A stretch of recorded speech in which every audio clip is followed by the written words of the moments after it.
আসিফ ইকবাল চ্যানেলে সবাইকে শুভেচ্ছা। আবারও হাজির হয়েছি নতুন একটি ভিডিও নিয়ে।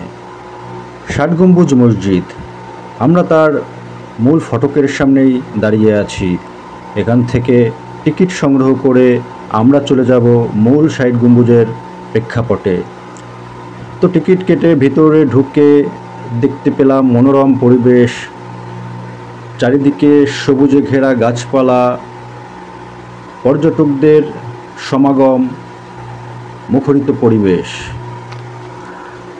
৬০ গম্বুজ মসজিদ বাংলাদেশের বাগেরহাট জেলার দক্ষিণ পশ্চিমে অবস্থিত একটি প্রাচীন মসজিদ। মসজিদটির গায়ে কোনো শিলালিপি নেই, তাই এটিকে নির্মাণ করেছিলেন বা কোন সময়ে নির্মাণ করা হয়েছিল সে সম্বন্ধে সঠিক কোনো তথ্য পাওয়া যায় না। ধারণা করা হয় এটি 1500 খ্রিস্টাব্দে নির্মাণ করেন। এ মসজিদটি বহু বছর ধরে বহু অর্থ খরচ করে নির্মাণ করা হয়েছিল।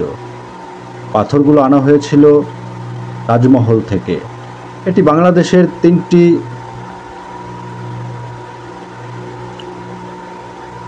বিশ্ব ঐতিহ্যবাহী স্থানের একটি। এটি বাংলাদেশের 3টি ঐতিহ্যবাহী স্থানের একটির মধ্যে অবস্থিত। বাগেরহাট শহরটিকে বিশ্ব ঐতিহ্যবাহী স্থানের মর্যাদা দেওয়া হয়েছে। 1985 খ্রিস্টাব্দে ইউনেস্কো এই সম্মাননা প্রদান করেন। মসজিদটির উত্তর দক্ষিণ বাইরের দিকে প্রায় 160 ফুট ও ভিতরের দিকে প্রায় 143 ফুট লম্বা এবং পূর্ব পশ্চিমে বাইরের দিকে প্রায় 140 ফুট ও ভিতরের দিকে প্রায় 88 ফুট চওড়া। দেয়ালগুলোর প্রায় 8.5 ফুট পুরো। ৬০ গম্বুজ মসজিদের গম্বুজের সংখ্যা মোট 81টি। 7 লাইনের 11টি করে 77টি এবং 4 কোণায় 4টি, মোট 81টি। কালের বিবর্তনে লোকমুখে ৬০ গম্বুজ বলতে বলতে ৬০ গম্বুজ নামকরণ হয়ে যায়, সেই থেকে ৬০ গম্বুজ নামেই পরিচিত। সুলতান নাসিরউদ্দিন মাহমুদ শাহের 1435 থেকে 59 এই আমলে খান আল আজম উলুঘ খান জাহান সুন্দরবনের কোল ঘেঁষে খলিফাবাদ রাজ্য গড়ে তোলেন। খান জাহান বৈঠক করার জন্য একটি দরবার হল গড়ে তোলেন, যা পরে ৬০ গম্বুজ হয়। এ মসজিদটি বহু বছর ধরে ও বহু অর্থ খরচ করে নির্মাণ করা হয়েছিল। পাথরগুলো আনা হয়েছিল। ৬০ গম্বুজের পাশেই অবস্থান করছে একটি পরীর দিঘি। এই দিঘিটা সুবিশাল একটি স্বচ্ছ পানির দিঘি। এর চারিপাশে বসার জন্য, বিশ্রাম নেওয়ার জন্য বিভিন্ন বেঞ্চ অথবা বিভিন্ন যাত্রী ছাউনির মতন ব্যবস্থা আছে। তো এই দিঘিটি অবস্থান হচ্ছে ৬০ গম্বুজের ঠিক পেছনটার দিকে।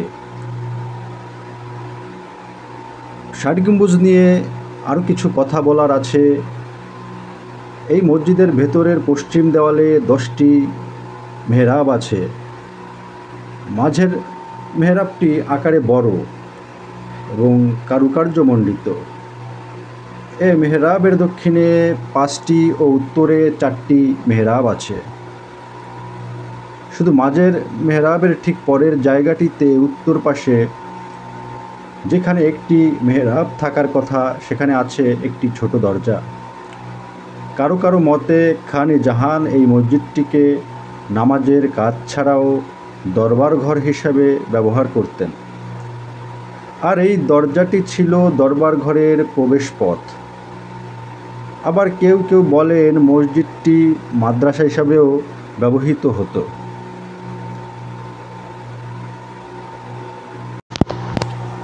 আমাদের ভিডিওটি যদি আপনাদের ভালো লেগে থাকে তাহলে অবশ্যই লাইক, কমেন্ট, শেয়ার করতে ভুলবেন না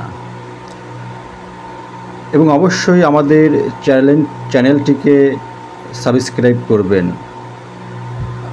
সাবস্ক্রাইব করে আমাদের পাশে থাকবেন এরকম নতুন নতুন ভিডিও পেতে। সাহায্য করবেন।